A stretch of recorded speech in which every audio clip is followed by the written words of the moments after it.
Have you ever met someone who feels like a walking paradox? Wise yet guarded, compassionate yet distant, like they live 1,000 lives but won't share a single chapter? What if I told you the quietest person in the room is often the one hiding the loudest story? Today, we're cracking open a vault of the INFJ personality, the so-called rarest Myers-Briggs type, to expose what they've buried deep, the raw, unfiltered truths about their past. This isn't about gossip or armchair psychology. This is about the scars they've turned into armor, the dreams they've locked away, and the silent battles they've fought alone. Think you know INFJs? Buckle up. By the end of this, you'll realize we're not just peeling back layers. We're dismantling a fortress. 1. The hidden weight of childhood sensitivity. Let's face it, INFJs weren't your average kids. While others played tag, they were the ones crying over a dead butterfly or losing sleep because their friends' parents were fighting. Their childhoods were marked by a sensitivity that felt like a curse. Imagine feeling every emotion in the room: joy, anger, sadness, like it was your own. Teachers called them old souls, but at home, they often heard, "Why can't you just be normal?" So they learned to hide it. They plaster on a smile during family dinners, biting their tongue when Aunt Karen made a racist joke or Dad dismissed their overthinking. By age 10, they'd mastered the art of stuffing their feelings into a mental drawer labeled "Do Not Open." But here's the kicker: those emotions never left. They shaped the INFJ's deep fear of rejection and their obsession with harmony. Even now, as adults, they'll downplay their childhoods as pretty chill, skipping over the nights they cried themselves to sleep, wondering why they couldn't just turn off their heart. 2. The secret trauma they never discuss. INFJs don't just have skeletons in their closet. They've got full-on graveyards. Maybe it was the time their best friend ghosted them for no reason, or the parent who never showed up to their piano recitals. For some, it's darker: abuse, betrayal, or loss that shattered their faith in people. But you'll never hear about it. Why? INFJs hate pity. They'd rather chew glass and say, "I'm struggling." Instead, they turn their pain into fuel. That friend who's always helping you through breakups? She's using the script she wrote after her own heart was stomped on. The co-worker who mediates office drama? He's replaying the time he failed to stop his siblings from tearing each other apart. Their trauma becomes a secret handbook for fixing others. Because if they can save you, maybe they can finally save themselves. 3. The mask of perfectionism. I've always had it together. INFJs are the kings and queens of fake it till you make it. Ask about their teenage years and they'll smirk, "Oh, I was a nerd. No big deal." What they won't say: they spent nights obsessing over essays until 3 a.m., terrified of being average.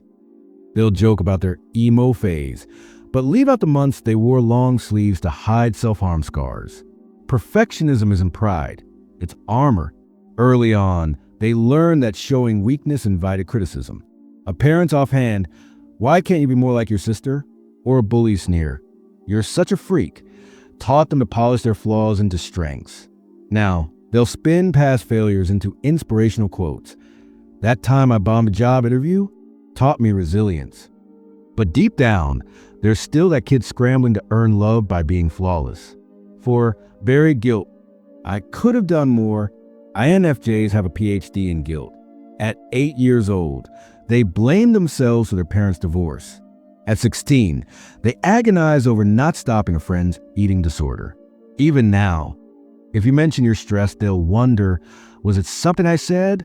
Their past is a highlight reel of moments they failed others. That time they snapped at their mom, they replayed it 1,000 times, wishing they'd hug her instead. The friend they couldn't help during a crisis? They'll donate to charity in their name, trying to atone. But here's the twist: they'll never admit this guilt. Instead, they'll overcompensate, texting you just because, or remember your cat's birthday, hoping to erase the past by being perfect now. 5. The lost rebellions, secret acts of defiance. Think INFJs are all about rules? Think again. Many have a hidden rebel era they'll take to the grave. Maybe they secretly dated the bad boy their parent hated, skipped school to protest climate change, or got a tattoo their conservative family still doesn't know about. These weren't phases. They were acts of desperation. INFJs spend so much time pleasing others that rebellion becomes a lifeline.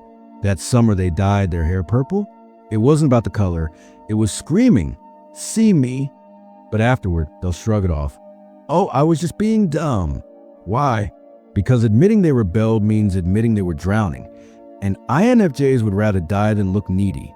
6. Forgotten dreams. I once wanted to be. Ask an INFJ about their childhood dreams and they'll laugh. "I want to be a dinosaur." But dig deeper and you'll find buried ambitions. Maybe they dreamed of being a poet, a human rights lawyer, or musician. Dreams that were crushed by a parent's "art doesn't pay the bills," or teachers, "you're not talented enough." So they tuck those dreams away, choosing safe careers that let them help others.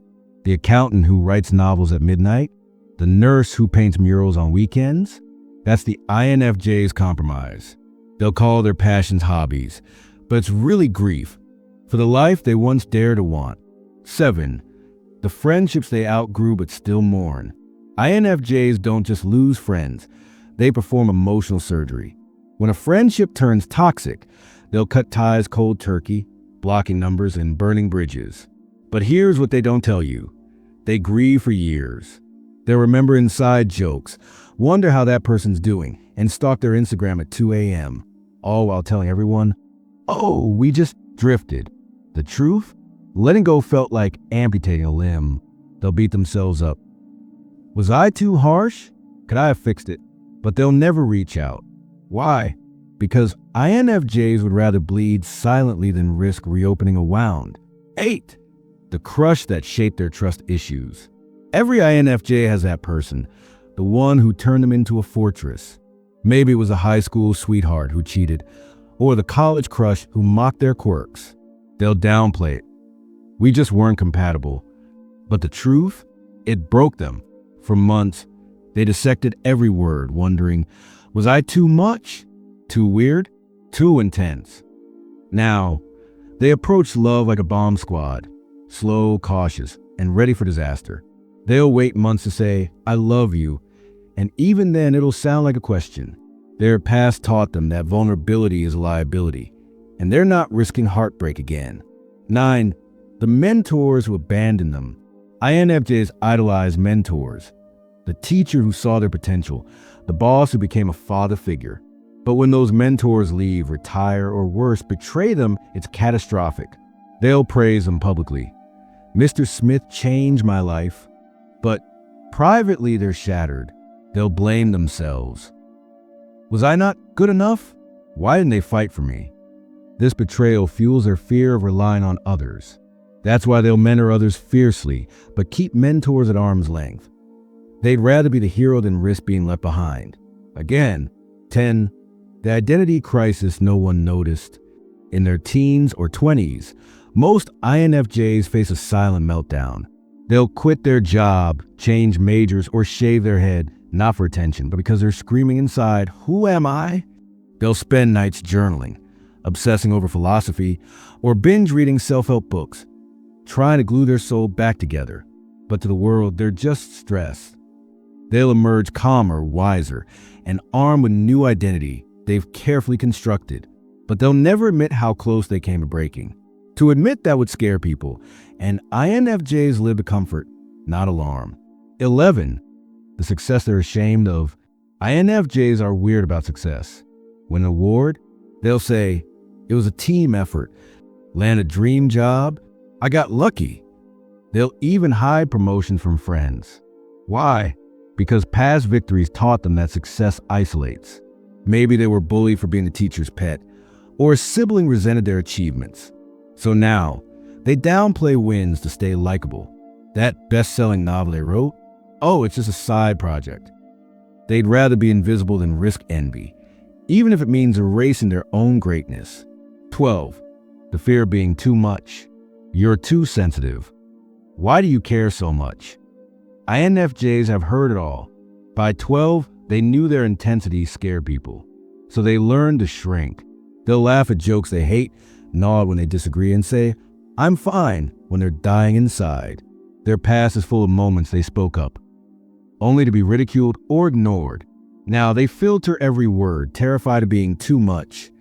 But here's the tragedy. They're too much. Ness is their superpower. The world just wasn't ready for it. 13. The hidden spiritual struggles. INFJs don't just ask life's big questions. They're haunted by them. At 14, they were already wrestling with, what's the point of existing? Or is there a God? They'll call it a teen phase, but the truth? They had full-blown existential crises. They'd lie awake, paralyzed by the meaninglessness of it all, or guilt-trip themselves for not saving the world. Now, they'll cloak these battles in humor. Oh, I was such an edgy teen. But those struggles forge their core values and their fear of never doing enough with their life. 14. The secret hobbies they've abandoned. That INFJ who's now a CEO, she used to write fantasy novels. The quiet librarian, he once fronted a punk band. INFJs often bury creative passions after being told to grow up. A parent's, art won't pay the bills, or a partner's, you're wasting time, shame them into silence. Now, they'll call their old hobbies silly or just for fun. But in private, they'll dust off their guitar or sketchbook, feeling a pang of grief for the artist they buried alive. 15. The truth about their easygoing reputation. INFJs aren't pushovers. They're strategists. They've learned that fighting burns bridges. So they pick their battles. But don't mistake their silence for weakness. Behind that calm face is a Rolodex of past conflicts where speaking up backfired. That time they confronted a toxic friend, got ghosted. The moment they challenged a boss, labeled difficult. Now, they bite their tongue, biding their time. They'll nod, smile, and secretly plan their exit, because sometimes peace is worth more than victory. Conclusion: INFJs aren't secretive to be mysterious. They're survivors. Every deflected question, every polished story, is a shield protecting a past that taught them love is conditional and vulnerability is dangerous. But here's the truth. Their secrets aren't shameful, they're sacred. By hiding their pain, they build a sanctuary where others can heal. So if an INFJ trusts you with a fragment of their truth, don't push for more. Just listen. That sliver of honesty, it's their way of saying, I think you're safe. And for an INFJ, that's the highest honor they can give.